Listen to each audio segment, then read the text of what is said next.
Hello everyone, welcome back to my YouTube channel. तो जैसा कि अब आपको पता है, आपके सीटेट एग्जाम के 10 से 12 डेज शेष रह गए हैं।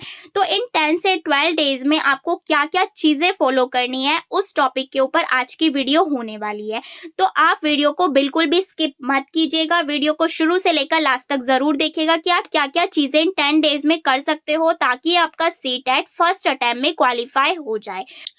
तो अब आपको हार्ड वर्क नहीं करना है, स्मार्ट वर्क करना है। वो आप कैसे कर सकते हैं, तो मैंने इसमें डे 1 से लेकर डे 10 तक लिखा हुआ है। आपको ये चीज़ फॉलो करनी है। अगर आप ये चीज़ फॉलो करोगे तो आपका सीटेट फर्स्ट अटेम्प्ट में क्वालिफाई हो जाएगा। जैसे कि कुछ बच्चे डरते हैं क्योंकि उनका सीटेट काफ़ी टाइम से क्वालिफाई नहीं होता है, 2 बार दे चुके हैं, 3 बार दे चुके हैं। अगर वो इस रणनीति को फॉलो करेंगे तो उनका सीटेट 101% फर्स्ट अटेम्प्ट में क्लियर हो जाएगा। तो मेक श्योर आप इन चीज़ों को ज़रूर फॉलो करें। तो डे फर्स्ट में आपको क्या करना है, आपको ऑल सब्जेक्ट की पैडागोजी को अच्छे से पढ़ना है। जितने भी अब तक आपने अपने नोट्स बनाए हैं, शॉर्ट नोट्स बनाए हैं, और अगर नहीं बनाए तो आप मेरे टेलीग्राम ग्रुप को ज्वाइन कर सकते हैं। वहां पर आपको ऑल सब्जेक्ट के नोट्स मिल जाएंगे, हैंड रिटन भी है और पीडीएफ फॉर्म में भी है, दोनों फॉर्म में आपको मिल जाएंगे। आप वहां से क्या करेंगे, ऑल सब्जेक्ट की पैडागोजी को आप अच्छे से पढ़ेंगे, उनके की पॉइंट्स लिखेंगे जिसे हम टैग वर्ड्स भी बोलते हैं। जैसे कि मान लीजिए पॉजिटिव टैग वर्ड में आ जाता है सृजनशीलता, अपसारी। तो ये ऐसे ऐसे टैग वर्ड्स होते हैं जो सीटेट एग्जाम में बहुत ज़्यादा हेल्प करते हैं आपकी। तो इसीलिए आपको सबसे पहले क्या करना है, ऑल सब्जेक्ट की पैडागोजी को अच्छे से पढ़ना है। आप खुद के नोट्स भी देख सकते हैं, जो भी आपने शॉर्ट नोट्स बनाए हो, या टेलीग्राम पर जो भी आप पीडीएफ देखेंगे वो भी देख सकते हैं, या आप मैराथन देख सकते हैं। क्योंकि मोस्टली यूट्यूबर्स क्या करते हैं, लास्ट टाइम में मैराथन देते हैं जो कि आपके एग्जाम में बहुत ज़्यादा हेल्प करती है। तो आप मैराथन देख सकते हैं, किसी भी एक यूट्यूब चैनल को फॉलो कर सकते हैं। मैंने भी हिंदी की फुल मैराथन वीडियोस को दे दिया है, अगर आपने वो वीडियो नहीं देखी तो आप वो भी देख सकते हैं। बाकी मैं तो यही कहूँगी, जिस भी चैनल को आप फॉलो करते हो उसी से आप पढ़िएगा, क्योंकि इधर उधर भटकेंगे तो फिर कंफ्यूज हो जाएंगे। मैराथन जब देखेंगे, जिसने अभी तक नोट्स नहीं बनाए हैं तो वो वहां से नोट्स बना लेंगे, और जिसने बना लिए हैं वो उनका रिवीजन करेंगे और प्लस मैराथन वीडियोस देखेंगे, या क्वेश्चंस भी लगा सकते हैं। तो फर्स्ट डे आपका ये काम हो गया, ऑल सब्जेक्ट के करने हैं, ये ध्यान रखना है। सेकंड है आपका डे 2 में आपको क्या करना है, जितने भी सिद्धांत हैं उनको अच्छे से पढ़ना है। कौन कौन से सिद्धांत हैं वो भी मैं बता देती हूँ। पियाजे हो गया, वाइगोत्स्की हो गया, कोहलबर हो गया। और ये 3 ही ऐसे इंपॉर्टेंट टॉपिक है जिनसे भर भर के क्वेश्चंस पूछे जाते हैं। वाइगोत्स्की से तो पिछले जो अभी ये जुलाई में हुआ था, 5 क्वेश्चंस देखने को मिले हैं। तो इसीलिए इन तीनों टॉपिक को तो छोड़िएगा ही मत सिद्धांत में। इसके अलावा आप क्या कर सकते हैं, स्किनर, थॉर्नडाइक, पावलाव, हार्वर्ड गार्डनर, नाम चोम्स्की, वैन हिले, जो कि मैथ में पूछा जाता है। तो ये सारे टॉपिक आपको कवर करने हैं। इसके अलावा जितने भी सिद्धांत है वो सारे आपको कवर करने हैं।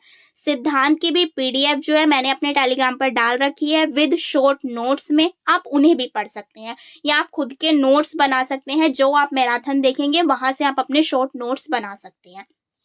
तो सेकंड डे में आपको ये सारे सिद्धांत कवर करने हैं।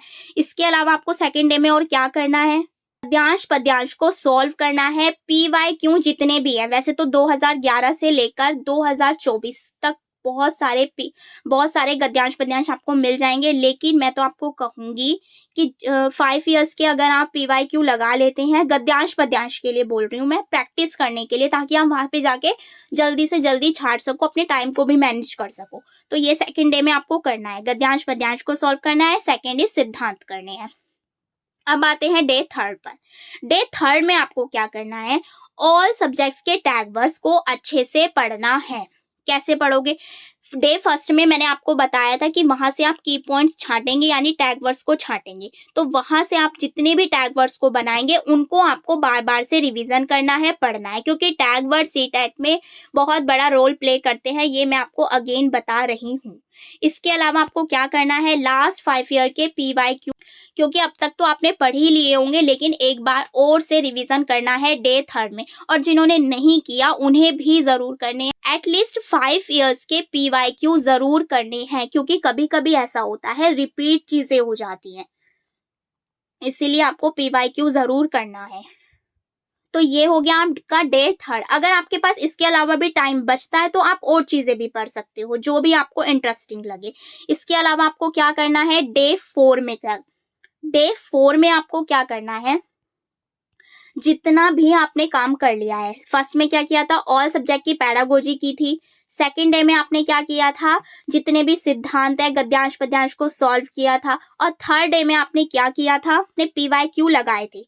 तो ये सारा जो तीनों दिन का कंटेंट था, जितना भी आपने पढ़ लिया, उसको आपको 4 डे पर रिवीजन करना है अगेन। जितना भी आपने 3 डेज में पढ़ा है उसका आपको रिवीजन करना है, क्योंकि रिवीजन एक की है, जितना भी आप पढ़ लेते हैं, जितना भी आप कर लेते हैं, तो उसके लिए आपको क्या करना है, रिवीजन करना है।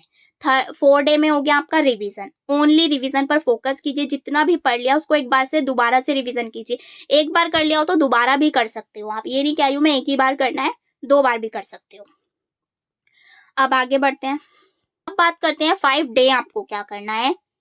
कुछ इंपॉर्टेंट टॉपिक्स हैं जो आते ही आते हैं और जो हर सब्जेक्ट के लिए इंपॉर्टेंट होते हैं। कौन कौन से हैं, NCF 2005, NEP 2020, RT 2009, वृद्धि एवं विकास, अधिगम अक्षमता, प्याजे,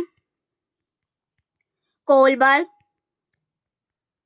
वाइगोत्स्की, नाम चोम्स्की। तो ये सारे ऐसे टॉपिक्स हैं जिनसे क्वेश्चन 101% बनना ही है। तो इसीलिए इसके बेस को आप मजबूत कीजिए, ताकि इससे कोई भी क्वेश्चन आए तो आप उसे ना छोड़ें।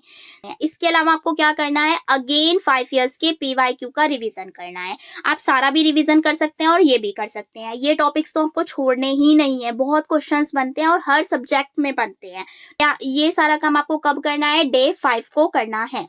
जितने भी मैंने आपको डे बता दिए 5 डेज तक, 1 2 3 4 5 डेज तक जितना बता दिया, उसके बाद आप 6 डे में फिर ये 1 का रिपीटेशन करेंगे, प्लस इसके साथ लगाएंगे एक OMR यानी प्रैक्टिस सेट लगाएंगे या मोक लगाएंगे। आप कोई सा भी लगा सकते हो। 5 मोक तो आपको लगाने ही है, 6 7 8 9 10 इसका रिपीटेशन करना है, जो 1 2 3 4 5 में मैंने आपको बताया। प्लस इसके अलावा आपको क्या करना है, OMR पे प्रैक्टिस करनी है, मॉक टेस्ट लगाना है या प्रैक्टिस सेट लगाना है। तो ये सारी चीज आपको 10 डेज में फॉलो करनी है। अगर आप ये 10 डेज तक फॉलो कर लेते हैं, और जिसने नहीं पढ़ा है उसके लिए ये एक मैंने रामबाण तरीका बता दिया। अगर आप इस चीज को फॉलो कर लेते हैं ना, तो आपके 100+ मार्क्स जरूर आएंगे। ये मैं ऐसे ही हवा में बातें नहीं कर रही हूँ, मैंने खुद CTET को 2 टाइम्स क्वालिफाई किया हुआ है। % जिनका भी 1 मार्क्स से रुक जाता है, 2 मार्क्स से रुक जाता है। CTET जुलाई में बहुत सारे बच्चे ऐसे थे जिनका 1 मार्क्स से रुक गया था। तो एक मार्क्स बहुत ज़्यादा इम्पोर्टेंट है, इसीलिए आपको प्रैक्टिस पर बहुत ज़्यादा ध्यान देना है। तो इसीलिए मैंने लास्ट के 5 डेज जो बताए आपको, 6 7 8 9 10 में मोक बताया और प्रैक्टिस सेट बताया, ताकि आप लास्ट टाइम में उन्हें लगाओ, आपके माइंड में रहे। और एक चीज़ इससे ये भी होएगी कि आपका टाइम मैनेज होएगा। आपको पता चलेगा आप पेपर कितने टाइम में सॉल्व कर पा रहे हो। घड़ी सामने रखिए और पता कीजिए कि आप पेपर कितने टाइम में सॉल्व कर पा रहे हो। इससे आपका क्या होगा, टाइम भी बचेगा। एक चीज और है CTET में, अगर आप टैग वर्ड्स को कर लेते हो ना, तो आपका बहुत सारा टाइम उससे बच जाता है, क्योंकि टैग वर्ड्स एक हथियार है CTET के लिए कि जो आपको बहुत अच्छे मार्क्स दिलवा सकता है और आपका टाइम भी सेव कर सकता है। तो आपको कीवर्ड्स, सिद्धांत, NEP NCF इंपॉर्टेंट टॉपिक्स जो मैंने बताए, मैराथन और अपने शॉर्ट नोट्स जो भी आप बनाएं, अगर नहीं बनाया तो टेलीग्राम ग्रुप ज्वाइन कर सकते हैं, वहां से आपको मिल जाएगा। तो ये सारी चीजें आप फॉलो कीजिए, आपका जरूर से जरूर CTET फर्स्ट अटेम्प्ट में क्वालिफाई हो जाएगा। तो ये चीजें आप जरूर फॉलो कीजिएगा। अगर आपकी कोई भी क्वेरी है तो आप मुझे नीचे कॉमेंट कर सकते हैं। Thank you.